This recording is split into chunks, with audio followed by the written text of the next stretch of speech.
Whew. Practice of your dreams. That's big, right? What what is that?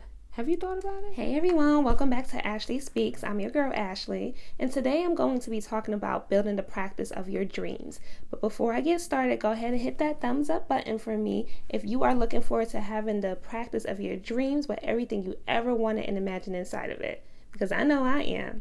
I am a licensed clinical social worker living in Maryland, and I am going through the whole process right now of building my practice from the ground up. And I want it to be a practice that I know I'm going to love for the long run. So, of course, I follow and listen to the advice of a lot of people who've been doing this for a lot longer than I have.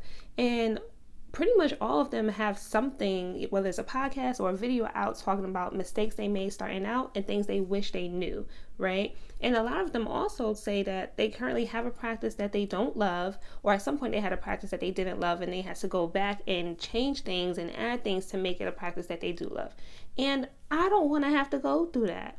I don't know about you, but like I said, I don't want to go through that. So I want to create a practice that I know I'm going to love from the very start.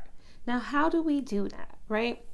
We have to think about, well, first you need to think about what is it that you truly want? What is it that will make you happy? What is it that, gets you all ooey gooey inside and you'll be super proud to say, yeah, this is my baby. Yeah, I grew this from the bottom up. Started from the bottom, now we here. Whatever it is that you think that you really need in your practice to make you feel good, right? So some of the common things that most people need to think about is who they want to work with, where they want to be, how much they're going to charge, who,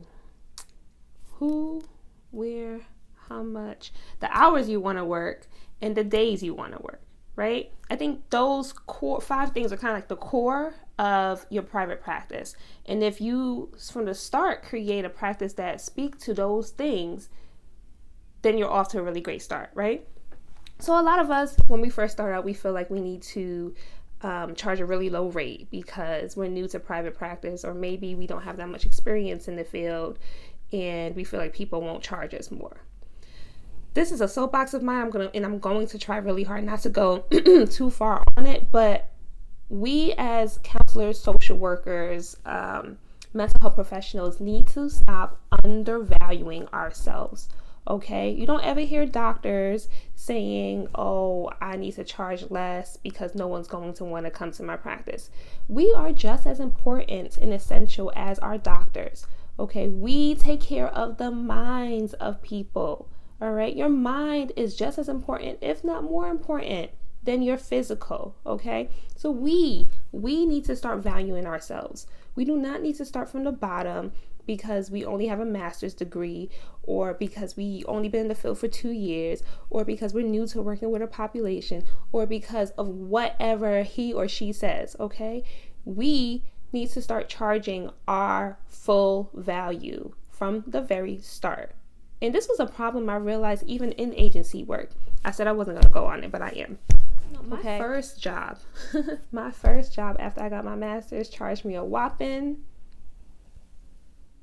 $42,000. Okay, $42,000 with a master's degree, with $100,000 plus in debt. What was I really supposed to do with that, right? And I had friends of mine who were making about the same amount. And I didn't stay on that job for long. I really stayed on that job for 2 years just to get exactly what I needed so that I could get my independent license. But it was ridiculous. It was ridiculous that I still had to waitress while I was working in my career, right, with my whole master's degree. So, and then as I would go into other jobs and I would talk to my friends and colleagues, I realized they weren't really making much either, or people were just too scared to ask for more money, or you would hear, oh, nonprofits can't pay much, but yet when you look and see how much money the nonprofit is pulling in, you're like, oh, you can pay us more, but you don't. But anyways, that was very frustrating, and still is frustrating because it's something that's still going on. And I think it's something we all need to come together as professionals, as licensed professionals, and start to change that wave, right? So that doesn't continue to happen for years to come. Anyways, I digress. So charge your worth in your private practice. Okay, set that fee, whatever you think it's going to need to be, and own it. Own it and be confident in it. You do not need to come out charging 80,000. I mean, what you 80,000. You do not need to come out charging only $80 for a session because that's all you think people are going to pay you.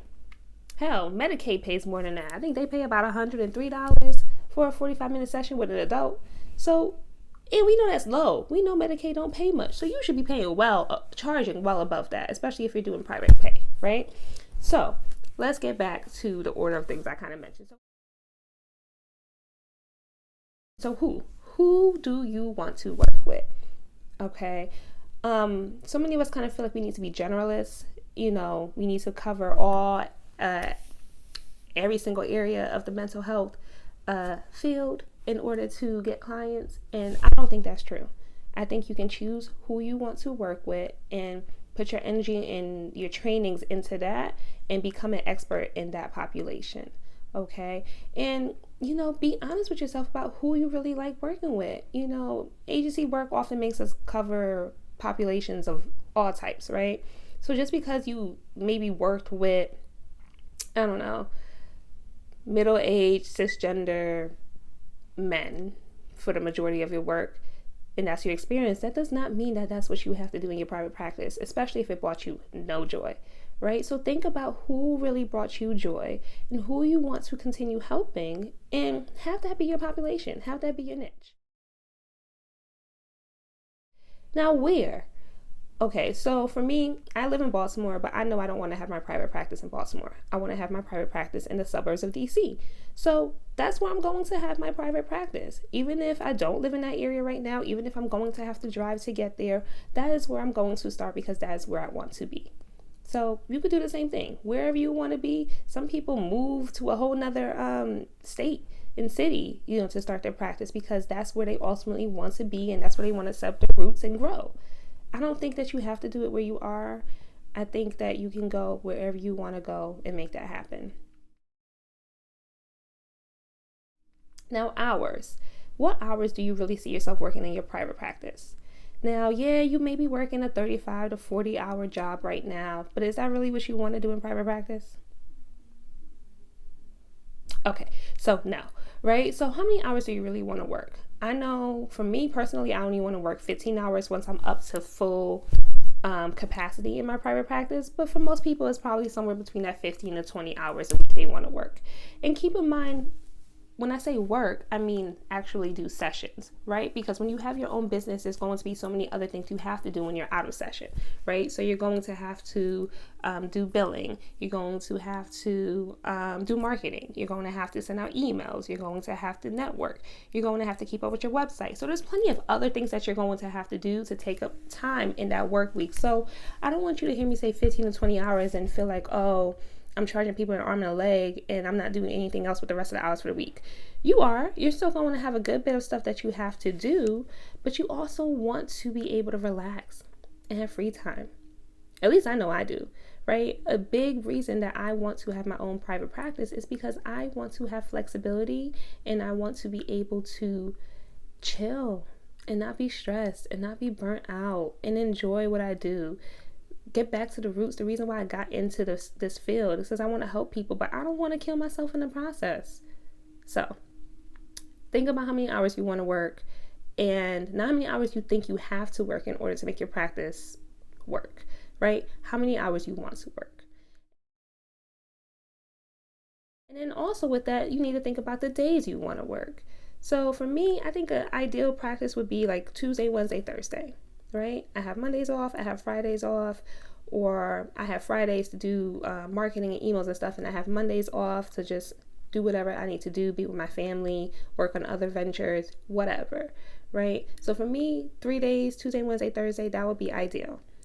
Now back to hours. We also don't have to do evening and weekend hours just because we're starting out, okay? There are plenty of people who are successful and have practices that are just during the day, and they again are successful. So don't overextend yourself because you think you have to in order to be competitive. I say try to create the practice you want from the very start if you can, so that you don't have to go back and make changes. Now, if you are currently working in a full-time position and you're starting your practice part-time, then yes, of course you're going to have to maybe bend a little bit with some of your full-on wants that you would want when you're full-time in your private practice, because they just won't be feasible, right? If you work a 9 to 5, there's no way that you can see clients from 9 to 5 in your private practice. So maybe then in that situation getting started, you would have to excuse me, start seeing people in the evenings and then adjust. But don't get in the habit of feeling like you have to do every evening, right? Or that you have to do every weekend, because you don't have to undo all of that once you're up and running full time. Now, if you're picking up what I'm putting down, I'm going to need you to go ahead and hit that subscribe button and the bell so that you can be notified every time I release a new video. Okay? All right, now back to the video. Now let's dive deeper into the money talk. If you're going to be a cash-only practice, you need to figure out how much you're going to charge per session. Well, in order to do that, I would encourage you to first figure out how much you want to make per year. And in order to do that, you may need to think about what you actually want to do with your money each year. HeyTiffany.com has a really good expense worksheet that allows you to put in all the things you want to budget for and come up with the rate you should be charging per hour. So I recommend go check out her website, because I used it and it helped me. But before I even went to her website, I already on my own kind of thought about, well, what do I really want to do with my time and with my money? And how much do I think I should be charging? And funny enough, when I did her expense worksheet, my numbers actually came out to be around the same. So I was actually in the right track, the right ballpark. But really, you want to figure out, well, what do you want to do with your money? How many vacations do you want to take a year? Do you need a shopping budget? Do you want to get a brand new car soon? Do you want to get a new house? And how much is that mortgage going to be? You really want to think about those things, because you're creating your business, your private practice, and that is going to be the income to fuel your life and the lifestyle that you want. So this is very important. It's not just a little minor thing like, oh, I may charge this, I don't really know. No, this is serious. This is your money. This is your lifestyle. This could be your kids' private tuition. This could be that brand new Bugatti or whatever you want. You need to really think about this from the start, okay? So let's just keep it easy, do some simple math. So let's say you figured all that out and you need to make $100,000 a year after expenses. So expenses are normally about 20 to 25%. So let's say yours are on the lower end of about 20%. Okay, so you need to figure out how much you need to charge per session in order to have $120,000, sorry, we're doing 20%. So in order to do that, you first need to take that $120,000 and divide it by 48 weeks, because again, you're going to have some vacations because self-care. So divide that by 48. And then divide that by the amount of hours you want to work per week. So if you only want to work 15 hours per week, that would end up being $125 per session. If you want to work 20 hours per week, that would end up being $167 per session. So this is, again, very important, because then that tells you how much right then and there that you need to charge people. It's not hard. Figure out that number, put you and your family first, and charge the appropriate amount. You deserve to not work like a dog. You deserve to not be up to your whatever in paperwork, and you deserve to not be overwhelmed and exhausted and all those things that agency work makes us feel. Okay, so you deserve happiness. I deserve happiness. We deserve businesses that are going to flourish and grow and allow us to have the lifestyles of our dreams. Okay, I think that's all I have for today. Some feedback and give me some direction so that I can continue putting this stuff out for you. I hope you found this video helpful with tips about what you can do to create the practice of your dreams from the very start. Comment below where you currently are in your own private practice journey, and give me a 10 if you are looking forward to creating the practice of your dreams from day one. Thanks for tuning in to another video with your girl Ashley. Until we speak again.